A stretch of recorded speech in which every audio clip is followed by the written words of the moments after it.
दशकम् 18 ऋतुचक्रवर्ती चरितम्।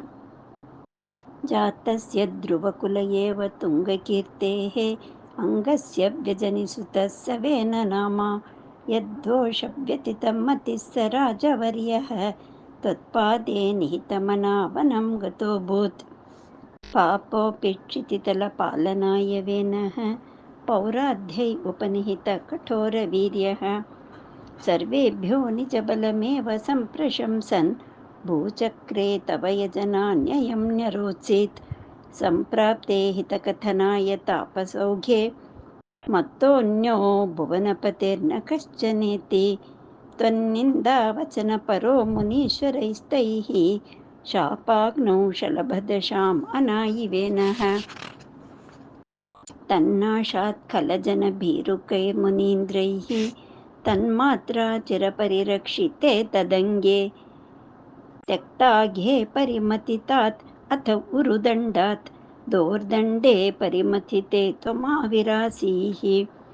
विख्यातपृथुरिति तापसो बदिष्टैः सूताध्यै परिणुतभावि भूरिवीर्यः वेनार्त्या कबलितसम्पदं धरित्रीम् आक्रान्तां निजधनुषा समामकार्षीः भूयस्तां निजकुलमुख्यवत्सयुक्तैः देवाद्यैः समुचितचारुभाजनेषु अन्नादीनभिलषितानि यानि तानि स्वच्छन्दं सुरभितनो मधुदुहस्त्वम्।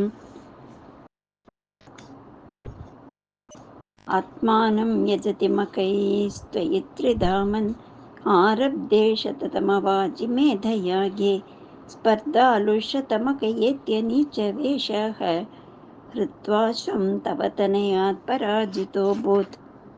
देवेन्द्रं मुहुरिति वाजिनं हरन्तं वह्नौ तं मुनिवरमण्डले जुहूषौ रुन्धाने कमलभवे क्रतौ समाप्तौ साक्षात् त्वं मधुरिपुमैक्षता स्वयं स्वम्।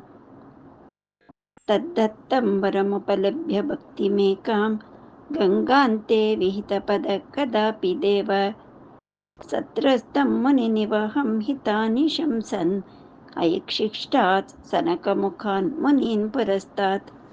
विज्ञानं सनकमुखोदितं दधानः स्वात्मानं स्वयमगमो वनान्त्यसेवी तत्तादृक्पृथुवपुरीश सत्वरं मे रोगौघं प्रशमय वातगेहवासिन्।